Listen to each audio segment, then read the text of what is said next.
안녕하세요. 오늘은 당신이 보내주신 그17 감각이라는 선물 PDF 이 발췌문을 좀 깊이 들여다보겠습니다. 이 자료가 시작은 앨런 제서너프의 생물학적 마음 인용으로 그 감각의 생물학적 경로를 잠깐 언급하긴 하는데요. 네, 맞아요. 시각이나 청각이 뇌로 어떻게 전달되는지 그런 부분이죠. 그렇죠. 근데 금방 이야기가 전환돼서 우리가 매일 경험하는 이 감각을 훨씬 더 풍부하고 뭐랄까 다층적인 시각으로 보더라고요. 일종의 선물이다 이런 관점으로요. 네, 그 지점이 아주 흥미로웠습니다. 그래서 오늘 저희의 탐구 목표는 감각이 단순히 외부 정보를 뇌로 전달하는 통로? 그 이상이라는 점을 좀 확인해 보는 겁니다.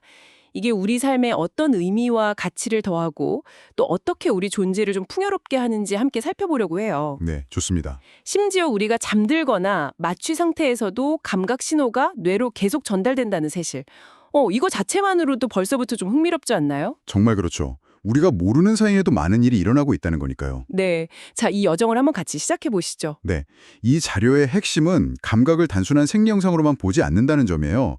우리를 세상과 연결하고 경험을 형성하고 때로는 중요한 통찰이나 경고를 주는 그런 매개체로 본다는 거죠. 아, 매개체요? 네, 여기서 흥미로운 건 감각 경험 그 자체의 가치와 의미를 강조한다는 점입니다. 그걸 통해 얻을 수 있는 더 깊은 차원의 이해, 자료의 표현을 빌리면 선물로서의 감각, 이걸 조명하는 거죠. 그렇죠. 제서노프가 말한 것처럼 시각이나 청각 같은 감각이 우리 생각과 행동에 영향을 미치는 뭐랄까 명확한 경로인 건 맞아요.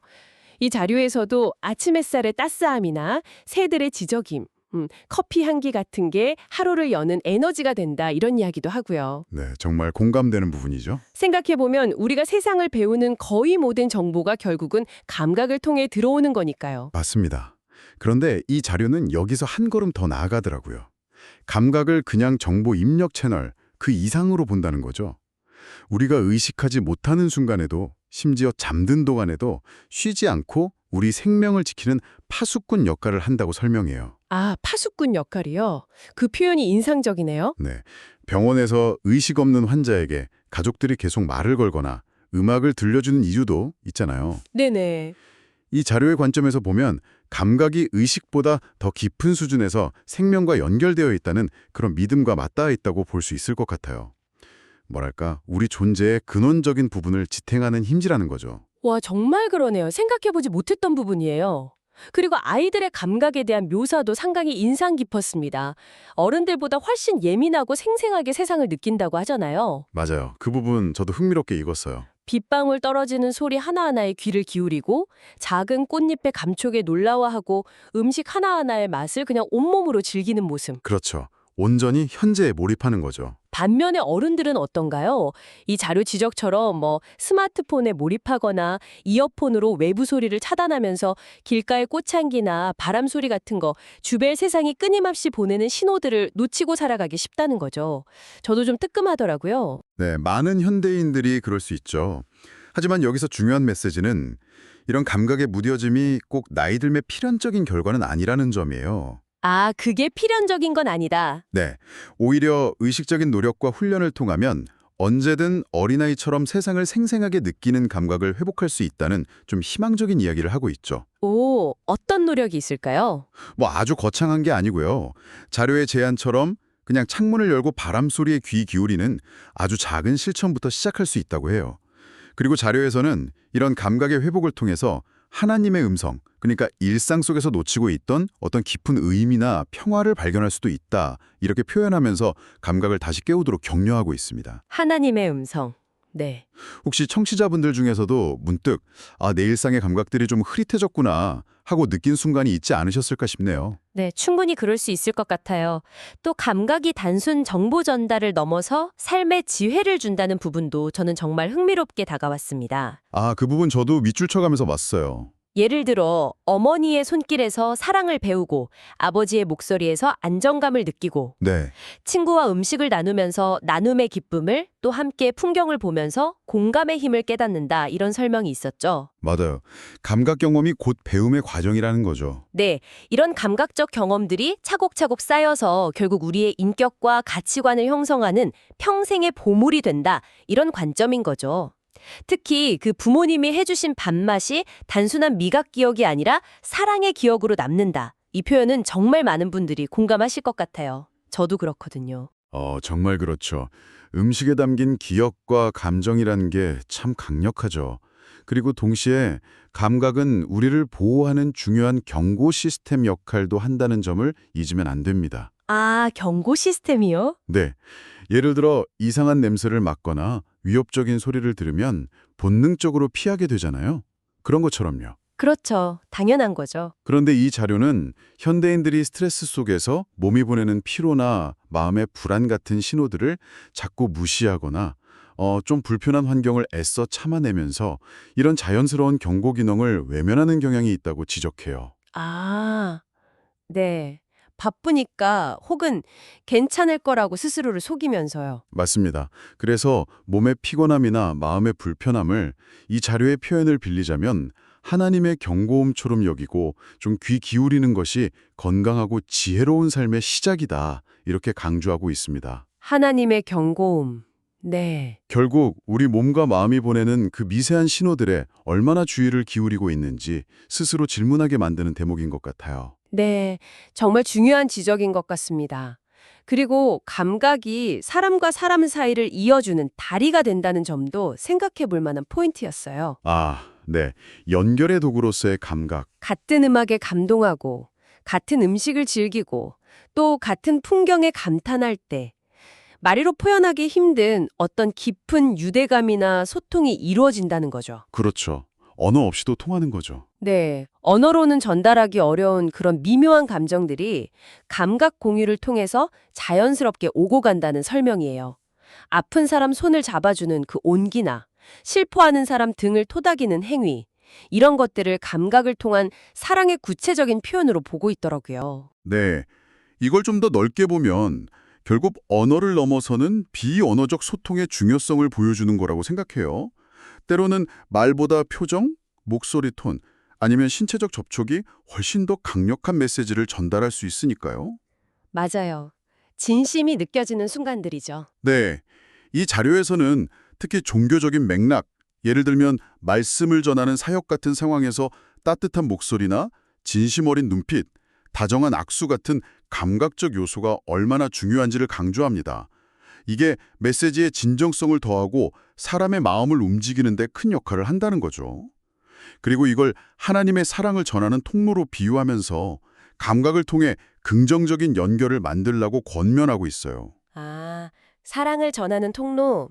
결국은 진심을 전달하는 방식에 대한 이야기로 확장될 수 있겠네요. 네, 그렇습니다. 그리고 또 하나, 감각이 우리를 현재 이 순간에 집중하게 만드는 힘이 있다는 이야기도 상당히 와닿았습니다. 현저성. 네, 과거에 대한 후회나 미래에 대한 불안으로 마음이 막 흩어질 때가 많잖아요. 그렇죠. 늘 그렇죠. 그럴 때 지금 느껴지는 감각, 예를 들면 따뜻한 차의 온기나 향기, 입안의 맛, 이런 것에 오롯이 집중하는 것만으로도 평온을 찾을 수 있다는 거죠. 네, 일종의 마음 챙김과도 연결되는 것 같아요. 맞아요. 이 자료에서도 이런 순간을 일종의 일상 명상으로 비유하더라고요. 바쁜 현대생활 속에서 우리가 잊기 쉬운 지금 여기의 소중함을 일깨워주는 선물이라고 묘사하고요. 잠시 스마트폰을 내려놓고 주변의 소리, 냄새, 풍경을 의식적으로 느껴보라는 제안. 이거 정말 한번 실천해 볼 만하지 않을까요? 네, 꼭 그래야 할 것 같아요. 작은 변화지만 큰 차이를 만들 수 있을 겁니다. 더 나아가서 이 자료는 감각을 우리가 사는 이 세계, 자료 표현으로는 하나님의 창조 세계의 아름다움과 신비를 경험하고 더 깊은 영적인 차원과 연결되는 통로로까지 확장해서 설명합니다. 아, 영적인 차원까지요? 네, 밤하늘의 별을 보면서 그 광활함에 압도당하고 파도 소리를 들으면서 영원을 느끼고 숲속 맑은 공기에서 생명의 경이로움을 깨닫는 그런 순간들을 예로 들죠. 네, 그런 경험들 있죠. 이런 자연이나 아름다움, 선함을 통한 감각적 경험 속에서 자료는 하나님의 성품, 영광, 사랑 같은 궁극적인 가치를 체험할 수 있다고 말합니다. 교회에서의 찬양이나 성찬, 기도 같은 종교적 실천 역시 감각을 통해 그 경험이 훨씬 풍부해지고 깊어진다고 보면서 모든 감각을 동원해서 예배하라, 즉 삶의 모든 순간을 온전히 경험하고 감사하라고 권하고 있어요. 모든 감각으로 예배하라. 삶 전체를 아우르는 이야기네요. 네, 그렇죠. 마지막으로 다룬 주제는 나이가 들면서 신체 감각이 자연스럽게 좀 둔화되는 현실에 대한 것이었는데요. 그런데 이 자료는 이 변화를 단순히 상실이나 쇠퇴 이런 슬픈 일로만 보지 않는다는 점이 저는 매우 흥미로웠습니다. 네, 맞아요. 오히려 여기서는 일종의 역설적인 가능성을 제시하죠. 역설적인 가능성이요? 네, 신체적 감각, 예를 들어 시력이나 청력이 좀 약해질 때 오히려 내면의 감각, 그러니까 자료 표현으로는 영적인 감각이 더 예민해질 수 있다는 관점이에요. 아, 눈이 침침해지면 마음의 눈이 밝아진다 이런 건가요? 네, 비슷합니다. 눈이 잘 안 보이게 되면서 오히려 마음의 눈이 밝아지고 귀가 잘 들리지 않게 되면서 내면의 소리, 자료의 표현을 빌리면 하나님의 세미한 음성에 더 귀 기울이게 될 수 있다는 거죠. 오, 많은 분들이 나이가 들면서 더 깊은 지혜나 영성을 경험하는 이유가 어쩌면 여기에 있을 수도 있다고 설명합니다. 즉, 감각의 변화 자체가 우리를 더 깊은 내면의 세계로 이끄는 과정일 수 있고 이것 또한 감각이 주는 또 다른 형태의 놀라운 선물이라는 해석인 거죠. 와, 정말 놀라운 관점이네요. 감각의 쇠퇴가 끝이 아니라 새로운 시작일 수도 있다는 거군요. 그렇죠.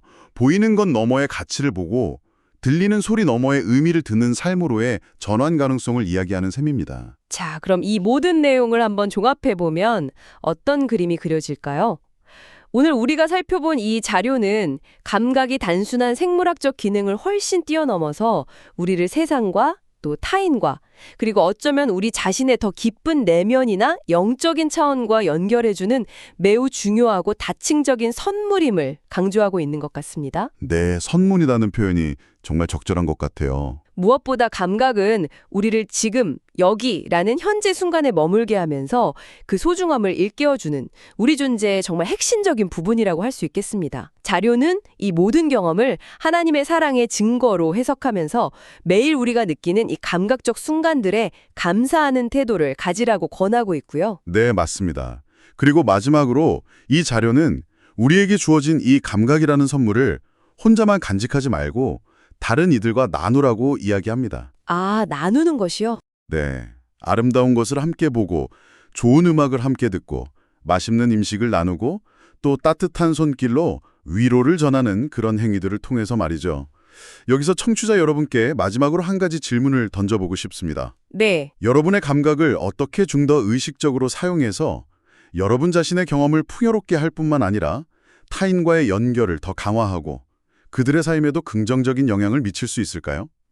자료의 표현처럼 감각을 통해서 여러분만의 방식으로 주변 사람들에게 사랑이나 관심 혹은 공감을 표현하는 구체적인 방법들에 대해 한번 생각해 보시는 것도 꽤 의미 있는 성찰이 될 것 같습니다. 네. 감각을 통한 나눔과 표현, 오늘 대화의 아주 중요한 마무리인 것 같습니다. 오늘 함께해 주셔서 감사합니다. 네, 감사합니다.